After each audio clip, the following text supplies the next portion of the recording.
Hey, what's up everybody, and welcome back to Retro Game Hall, the only show on the internet where we actually know Mario and Peach's safe word. So, everyone, Chuck, the man himself, back from the dead, back here, where he belongs, in the Retro Game Lounge on Retro Game Hall, with me, Jimbo, his amigo. How have you been, man? I'm hanging in there. As you guys know, I've been out with the back injury, and I just want to say thank you for everybody who was wishing me support, and, I felt the love. I think that's why I'm here a little bit earlier than I should be. I'm still in constant pain, but I'm sucking it up for you guys. Man, you know what? That's a real retro gamer right there, man. He's here just for the love of geeking out with fellow retro gamers, man. Hanging out, having a good time here in the newly revamped Retro Game Lounge. Tour coming soon. Well, dude, I know we say this every month, man, but dude, I mean, come on. Am I bullshitting, or do we have a crap load of awesome on this No, table? this is fucking ridiculous. It is. It's ridiculous. It's a plethora. Or maybe even a smorgasbord of awesome. Do you even know what a plethora is? I do. It's this. Okay, yeah. All right. So, yeah. A cornucopia of bullshit. It's awesome. We do. It's all right. It's awesome. I'm just going to hold my nose, and we're just going to go head first. Dive in. Yes. So as always here on Retro Game Hall, we're going to jump right into the games first. First up, we got a pair of NES games. Grey Kart, Legend of Zelda Part 2, Adventures of Link. These are definitely on the up and up as far as price is concerned, guys, because it's rarer than the gold cartridge copy, which you would think would be more valuable. You know, it's Zelda, it's a gold cartridge and whatnot, but these are getting harder and harder to find, so if you find one of these for a decent price and you're a big Nintendo fan like we are, go ahead and pick one up. Next up, we got Legacy of the Wizard by Broderbound. Very underrated game, in my opinion. Kind of an old school, action-y sort of RPG game where you play as 4 different characters, like a family of people. Like, one guy's like strong, break through rocks. There's a dude with a sword and stuff. It's really, really fun. Doesn't cost a lot of money. Go ahead and check this one out. So next up, we got a pair of SNES games. First up, we got World Heroes from SNK, although it says it's released by Sunsoft. Part of the SNK Fighting Games universe, so it's up there. Art of Fighting, Fatal Fury. What's the one I'm missing? King of Fighters? Yes, King of Fighters, thank you. All those really great arcade games that I was always partial to, actually, when it came to fighting games. I was more of an SNK guy than a Capcom guy. Love Street Fighter, love those style of games, but, dude, I'm a Terry Bogard fan. That's just, fair enough. Dude is just, he's my jam. What can I say? So. Next up, we got Aero the Acrobat, also from Sunsoft, as it turns out. Kind of a cool platformer, sort of like Bubsy if he was like a squirrel sort of thing, but a lot more fun, like a lot less sucky.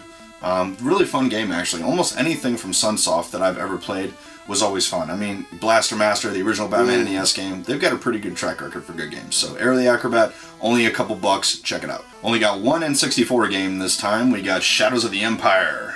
Very cool. Good one. Yeah, I mean, it's not a bad game. Like in the Star Wars universe, you're playing as Dash Rendar. He flies the Outrider, which is basically like the poor man's Millennium Falcon. Yeah. I mean, it's still cool. He's like he's not a Jedi or anything. He's more in the Han Solo League where he's a smuggler and stuff, but he's part of the rebellion. It's just a really cool game, kind of dated with the blocky 3D graphics, but regardless, it's still a fun game. Check it out. Side note, with that, as far as the dated graphics go, this one will give you vertigo. If you have any problems, if you can't watch Cloverfield, this one's going to fuck your stomach up. I remember this game, I beat it many times, but I could only play it in chunks because it would always make me sick.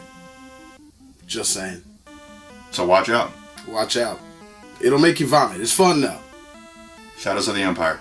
It will make you vomit. So next up, we got a trio of Game Boy games. First, we got Nintendo Golf, which I guess eventually became Mario Golf, since Mario's featured prominently there on the cover. Pretty fun Game Boy game, actually. Really easy pick up and play golf game. I definitely love the Game Boy in that respect for the simplicity of the games. Like, none of them were very complicated. You could literally just pick them up and go, and they were in and out, low impact fun. So next up, we got Teenage Mutant Ninja Turtles, Back from the Sewers, along with Fall of the Foot Clan. Definitely 2 very solid Game Boy games. Are they as good as their NES counterparts or the arcade game? No, of course not. But regardless, as far as Game Boy quality games are concerned, this is definitely one of the ones you need to check out. It's only a few bucks. If you're a Ninja Turtle fan like I am, grab it! Next up, we got Bugs Bunny's Crazy Castle 2. Unfortunately, this is the Player's Choice Edition, but it was only $1. I've never played one of the Bugs Bunny games on the Game Boy, but the ones on the NES are so stupidly silly that they're actually kind of fun. James Rolfe might disagree, since that's one of the more notorious Angry Video Game Nerds videos, but I actually kind of liked them. I thought they were kind of stupid fun. You can almost make a drinking game out of them, which you can make out of a lot of NES games, actually. Yeah, pretty much. You really can, so check this one out. It's only $1, really low. So next up, we got a pair of boxed complete NES games. First, we'll go with the more obscure one, Conquest of the Crystal Palace by Asmik. I have never played this game, but it looks like it was a little bit later in the NES life cycle, 1989, according to the back of the box. The graphics actually don't look too bad. Yeah. Big sprites and everything, kind of an action-y adventure game. Looking forward to checking this one out, actually. It's definitely, I like things like this that are off the beaten path. Little gems like this. So who knows? This could be featured in an upcoming Hidden Gems video for the NES, so we'll see. Next up, we got the helicopter classic, man, Tiger Heli by Taito. I remember playing this. The kid up the street, who lived up the street from me, owned this game, and I actually went to borrow it from him when I heard he had it.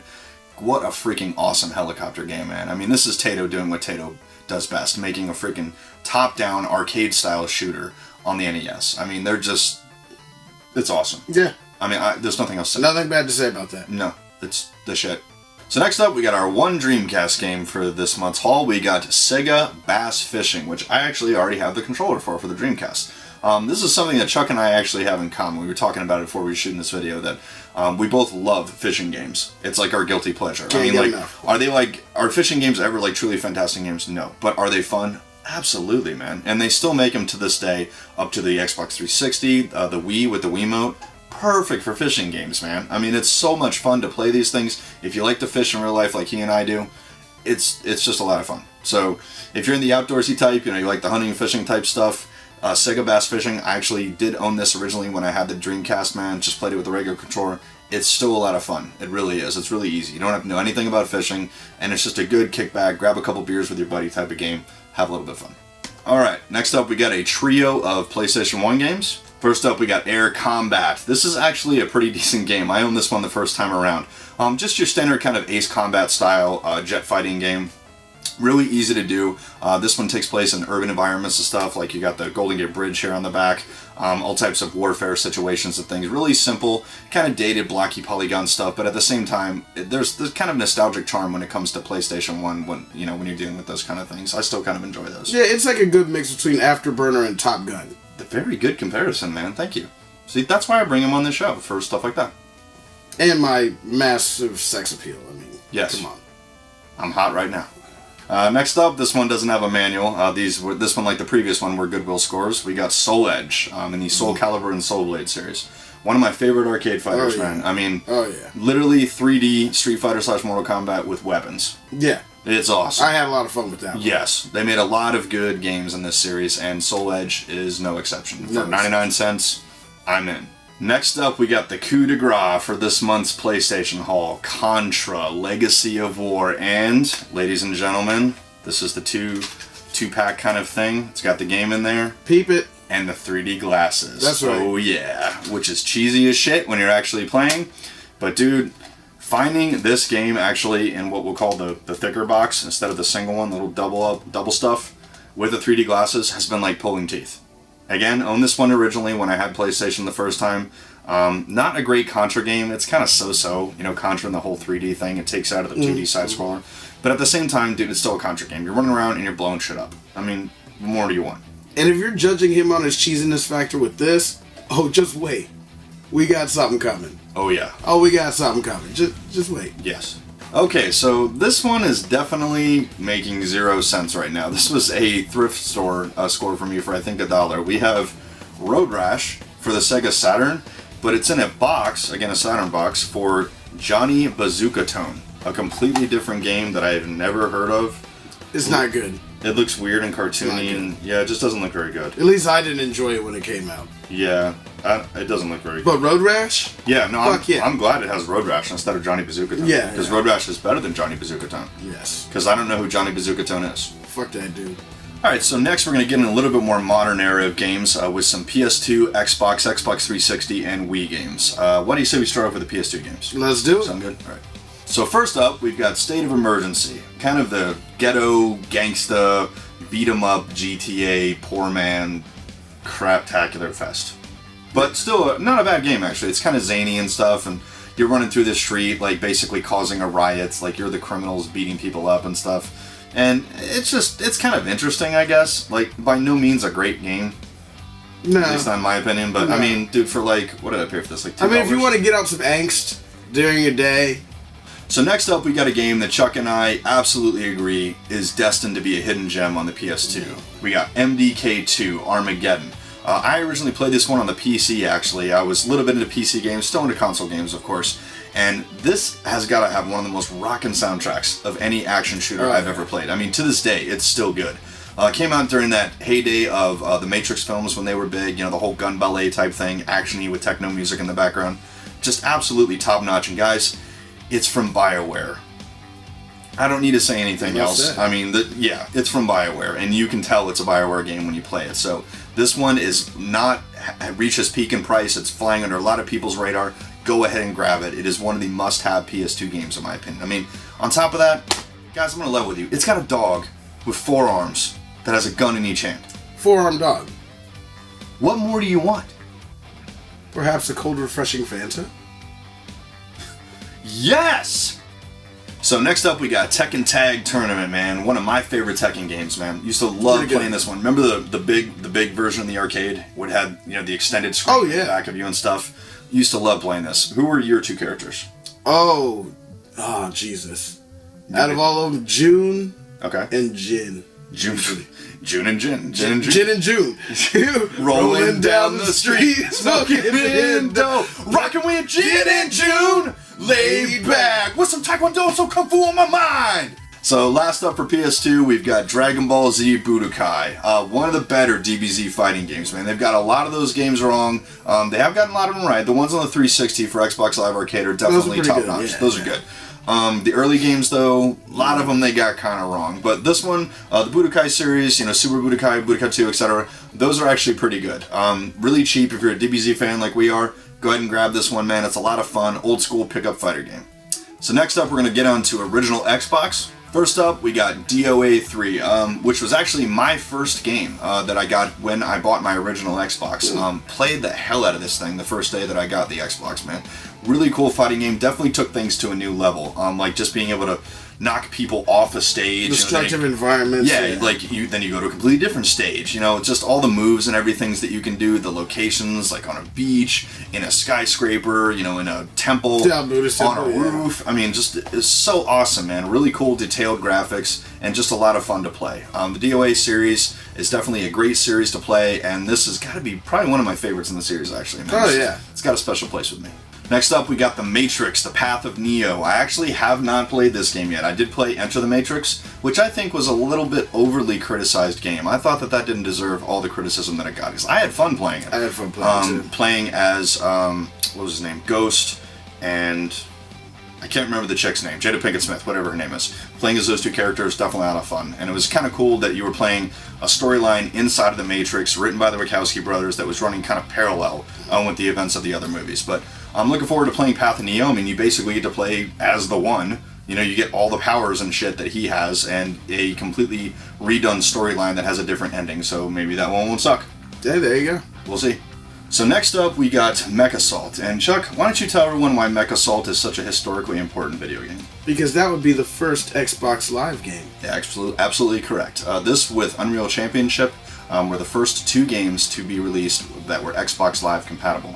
This one in particular I remember because when I bought my Xbox Live headset, you know, you bought your little kit with your disc and everything and your membership, this game actually came with it. And the first time I ever played on Xbox Live, and I've been there since day one at the beginning of Xbox Live, the first game I ever played was this game right here. So it's kind of nice to have a complete copy in the case instead of the one little CD sleeve. It's definitely going to look good on the shelf. Next up, we got Gun for the original Xbox. I also have this for the Xbox 360. An extremely well-composed shooter from Neversoft. Just a really good adventure-style game. You're a guy, Colton White. It's voiced by Thomas Jane. Really cool story. You know, everything that you want in a Wild West game, this one has it. Yeah, if you're into westerns, Red Dead Revolver, things like that, yes, this is you. This is good. Like, is it as good as Red Dead Redemption? No, but this came out when the Xbox 360 was pretty much just getting its druthers, and they were figuring out, you know, how all the technology worked. and this one was no slouch. I loved it, played it to absolute completion, just a lot of fun to play. And this month we got only one Xbox 360 game, but again, it's one that is historically significant, or at least it will be. We have Too Human, which I did originally own and absolutely hated. This is a fucking horrible game, and I'll tell you why that this is actually going to be important in the collection. These were actually ordered to all be destroyed through a court order where basically the folks who made this, Silicon Knights, I think what happened was they illegally used a game engine, which I believe was the Unreal Engine, without permission, and they got sued, I guess, by Epic Games, who came up with the Unreal Engine, and I guess the outcome of the lawsuit was all these games had to be destroyed. So if you can grab one of these, you guys have nothing else for collector purposes, since these aren't going to be around forever if they all get destroyed, go ahead and grab one. So next up, we got a foursome of Wii games.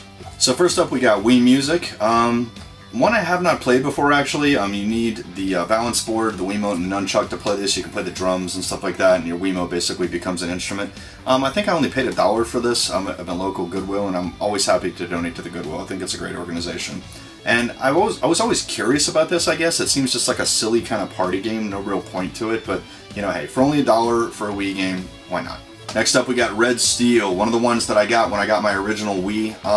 I'll be honest with you guys, not really that good of a game, but just the whole point that, you know, you can turn the Wiimote sideways and your character actually does that in the game, you know, go gangsta with your gun and shit. I gotta admit, that was actually kind of awesome and revolutionary at the time. Yeah, get inaccurate with it. I mean, yeah, extremely inaccurate with it. But I mean, you remember seeing that on the commercial where the guy's playing the game and he turns it sideways and you're like, holy shit. You know, that was awesome. So I was actually more happy for the katana aspect. Oh yeah, where you get to do the sword fight. Yeah, that was a lot more fun actually. But kind of a zany game. You know, maybe you and I can get some beers one night and play this. Oh yeah, because it's not a great game. No, and it's been slashed right down the middle. So yeah, dude, Red Steel, dude, this guy's trying to break out of the box. He's like, wow, let me out. This game sucks. Let me out. Next up, we got Wii Ski. Man, I don't know about you, but I love these silly little cartoony Wii games. I mean, I'm really always going to have a soft spot for Nintendo when it comes to these things, where you're on the balance board, you know, you're going back and forth with the nunchuck and the Wiimote and stuff like that. Just silly games that really anybody can play. I used to hate them, but they're growing on me. They're kind of fun. Like, this one looks fun. I would try this one out. Especially when you've had like 10 beers. Oh, see, yeah. Because then it's awesome. You know, no, see, they're already giving you hints. They're giving you hacks for the game. Whiskey. Drink whiskey.